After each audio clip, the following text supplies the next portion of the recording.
Bem-aventurados os mansos e pacíficos. Injúrias e violências. Bem-aventurados os mansos, porque eles possuirão a terra.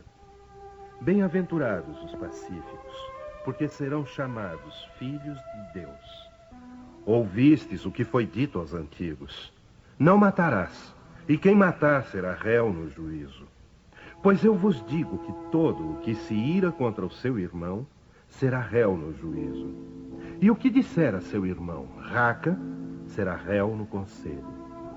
E o que disser, és louco, merecerá a condenação do fogo do inferno. Por estas máximas, Jesus estabeleceu como lei a doçura, a moderação, a mansuetude, a afabilidade e a paciência.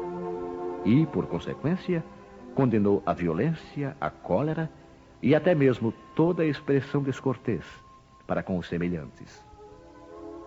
Raca era entre os hebreus uma expressão de desprezo que significava homem reles e era pronunciada cuspindo-se de lado. E Jesus vai ainda mais longe, pois ameaça com o fogo do inferno aquele que disser a seu irmão: és louco. É evidente que nesta, como em qualquer circunstância, a intenção agrava ou atenua a falta. Mas por que uma simples palavra pode ter tamanha gravidade para merecer tão severa reprovação? É que toda palavra ofensiva exprime um sentimento contrário à lei de amor e caridade que deve regular as relações entre os homens, mantendo a união e a concórdia. É um atentado à benevolência recíproca e à fraternidade, entretendo o ódio e a animosidade. Enfim, porque depois da humildade perante Deus, a caridade para com o próximo é a primeira lei de todo cristão. Mas o que dizia Jesus por estas palavras? Bem-aventurados os mansos, porque eles possuirão a terra. Não ensinou ele a renúncia aos bens terrenos, prometendo-os do céu? Ao esperar os bens do céu, o homem necessita dos bens da terra para viver. O que ele recomenda, portanto, é que não se dê a estes últimos mais importância que aos primeiros. Por essas palavras, ele quer dizer que até agora os bens da terra foram assambarcados pelos violentos, em prejuízo dos mansos e pacíficos. Que a estes falta frequentemente o necessário, enquanto os outros dispõem do supérfluo. E promete que justiça lhe será feita assim na terra como no céu, porque eles serão chamados filhos de Deus. Quando a lei de amor e caridade for a lei da humanidade, não haverá mais egoísmo. O fraco e o pacífico não serão mais explorados nem espezinhados pelo forte e o violento. Será esse o estado da terra, quando, segundo a lei do progresso e a promessa de Jesus, ela estiver transformada num mundo feliz pela expulsão dos maus. Instruções dos Espíritos: a afabilidade e a doçura. Lázaro, Paris, 1861. A benevolência para com os semelhantes, fruto do amor ao próximo, produz a afabilidade e a doçura, que são a sua manifestação. Entretanto, nem sempre se deve fiar nas aparências, pois a educação e o traquejo do mundo podem dar o verniz dessas qualidades. Quantos há cuja fingida bonomia é apenas uma máscara para uso externo, uma roupagem cujo corte, bem calculado, disfarça as deformidades ocultas. O mundo está cheio de pessoas que trazem o sorriso nos lábios e o veneno no coração, que são doces, contanto que ninguém as moleste, mas que mordem à menor contrariedade, cuja língua doirada, quando falam face a face, se transforma em dardo venenoso quando falam por trás. A essa classe pertencem ainda esses homens que são benignos fora de casa, mas tiranos domésticos, que fazem a família e os subordinados suportarem o peso do seu orgulho e do seu despotismo, como para compensar o constrangimento a que se submetem lá fora. Não ousando impor sua autoridade aos estranhos que os colocariam no seu lugar, querem pelo menos ser temidos pelos que não podem resistir-lhes. Sua vaidade se satisfaz com o poderem dizer: aqui eu mando e sou obedecido, sem pensar que poderiam acrescentar com mais razão: e sou detestado. Não basta que os lábios destilem leite e mel, pois se o coração nada tem com isso, trata-se de hipocrisia. Aquele cuja afabilidade e doçura não são fingidas, jamais se desmente. É o mesmo para o mundo ou na intimidade, e sabe que se pode enganar os homens pelas aparências, não pode enganar a Deus.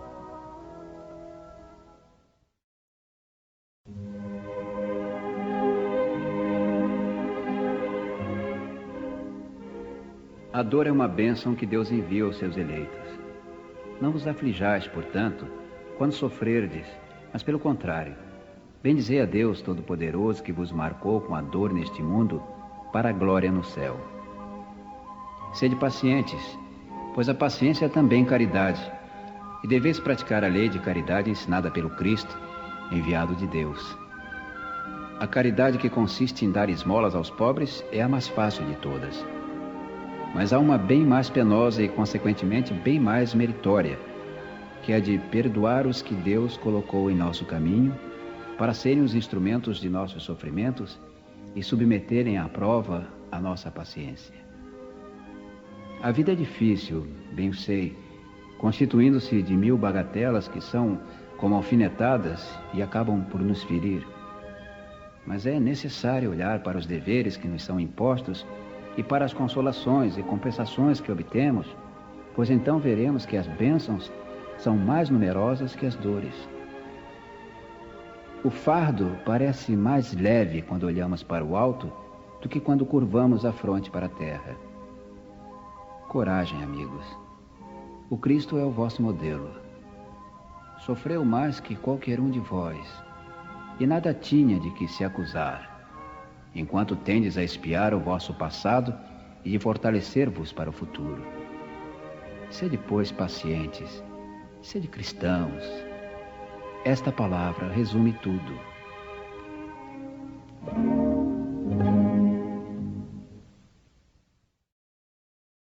Obediência e resignação.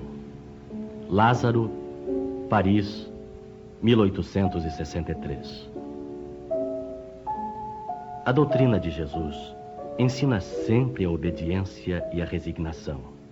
Duas virtudes companheiras da doçura, muito ativas, embora os homens as confundam erroneamente com a negação do sentimento e da vontade.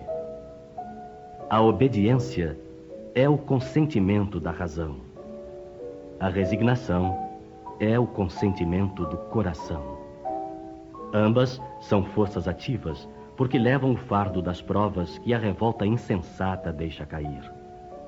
O poltrão não pode ser resignado, assim como o orgulhoso e o egoísta não podem ser obedientes. Jesus foi a encarnação dessas virtudes, desprezadas pela antiguidade materialista. Chegou no momento em que a sociedade romana perecia nas fraquezas da corrupção e veio fazer brilhar, no seio da humanidade abatida, os triunfos do sacrifício e da renúncia à sensualidade. Cada época é, assim, marcada pelo cunho da virtude ou do vício, que a deve salvar ou perder. A virtude da vossa geração é a atividade intelectual. Seu vício é a indiferença moral. Digo somente atividade, porque o gênio se eleva de súbito e descobre de relance os horizontes que a multidão só verá depois dele, enquanto a atividade é a reunião dos esforços de todos para atingir um alvo menos brilhante, mas que prova a elevação intelectual de uma época. Submetei-vos ao impulso que vimos dar aos vossos espíritos. Obedecei à grande lei do progresso, que é a palavra da vossa geração. Infeliz do espírito preguiçoso, daquele que fecha o seu entendimento. Infeliz porque nós, que somos os guias da humanidade em marcha, o chicotearemos e forçaremos a sua vontade rebelde com o duplo esforço do freio e da espora. Toda resistência orgulhosa deverá ceder cedo ou tarde. Mas bem-aventurados os que são mansos, porque darão ouvidos dóceis aos ensinamentos. A cólera, um espírito protetor. O orgulho vos leva a vos julgardes mais do que sois, a não aceitar uma comparação que vos possa rebaixar, e a vos considerardes, ao contrário, de tal maneira acima de vossos irmãos, seja na finura de espírito, seja no tocante à posição social, seja ainda em relação às vantagens pessoais, que o menor paralelo vos irrita e vos fere. E o que acontece então? Entregai-vos à cólera. Procurai a origem desses acessos de demência passageira que vos assemelham aos brutos, fazendo-vos perder o sangue frio e a razão. Procurai-a, e encontrareis quase sempre por base o orgulho ferido. Não é acaso o orgulho ferido por uma contradita que vos faz repelir as observações justas e rejeitar encolerizados os mais sábios conselhos? Até mesmo a impaciência, causada pelas contrariedades em geral pueris, decorre da importância atribuída à personalidade perante a qual julgais que todos devem curvar-se. No seu frenesi, o homem colérico se volta contra tudo, à própria natureza bruta, aos objetos inanimados que espedaça por não obedecerem. Ah, se nesses momentos ele pudesse ver-se a sangue frio, teria horror de si mesmo, ou se reconheceria ridículo. Que julgue por isso a impressão que deve causar aos outros. Ao menos pelo respeito a si mesmo, deveria esforçar-se, pois, para vencer essa tendência que o torna digno de piedade. Se pudesse pensar que a cólera nada resolve, que lhe altera a saúde, compromete a sua própria vida, veria que é ele mesmo a sua primeira vítima. Mas ainda há outra consideração que o deveria deter. O pensamento de que torna infelizes todos os que o cercam. Se tem coração, não sentirá remorsos por fazer sofrer as criaturas que mais ama? E que mágoa mortal não sentiria se num acesso de arrebatamento cometesse um ato de que teria de recriminar-se por toda a vida? Em suma, a cólera não exclui certas qualidades do coração, mas impede que se faça muito bem e pode levar a fazer-se muito mal. Isso deve ser suficiente para incitar os esforços por dominá-la. O espírita, aliás, é incitado por outro motivo, o de que ela é contrária à caridade e à humildade cristãs.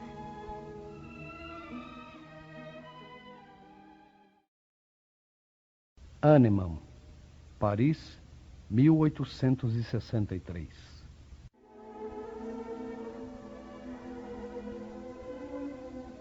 Segundo a ideia muito falsa de que não se pode reformar a própria natureza, o homem julga dispensado de fazer esforços para se corrigir dos defeitos em que se compraz voluntariamente, ou que, para isso, exigiriam muita perseverança. É assim, por exemplo, que o homem inclinado à cólera se desculpa quase sempre com o seu temperamento. Ao invés de se considerar culpado, atribui a falta ao seu organismo, acusando assim a Deus pelos seus próprios defeitos. É ainda uma consequência do orgulho que se encontra mesclado a todas as suas imperfeições. Não há dúvida que existem temperamentos que se prestam melhor aos atos de violência, como existem músculos mais flexíveis, que melhor se prestam a exercícios físicos. Não penseis, porém, que seja essa a causa fundamental da cólera, e acreditai que um espírito pacífico, mesmo num corpo bilioso, será sempre pacífico, enquanto um espírito violento, num corpo linfático, não seria mais dócil. Nesse caso, a violência apenas tomaria outro caráter. Não dispondo de um organismo apropriado à sua manifestação, a cólera seria concentrada, enquanto no caso contrário, seria expansiva. O corpo não dá impulsos de cólera a quem não os tem, como não dá a outros vícios. Todas as virtudes e todos os vícios são inerentes ao espírito. Sem isso, onde estariam o mérito e a responsabilidade? O homem que é deformado não pode tornar-se direito porque o espírito nada tem com isso, mas pode modificar o que se relaciona com o espírito quando dispõe de uma vontade firme. A experiência não vos prova, espíritas, até onde pode ir o poder da vontade, pelas transformações verdadeiramente miraculosas que se operam aos vossos olhos? Dizei, pois, que o homem só permanece vicioso porque o quer, mas que aquele que deseja corrigir-se sempre o pode fazer. De outra maneira, a lei do progresso não existiria para o homem.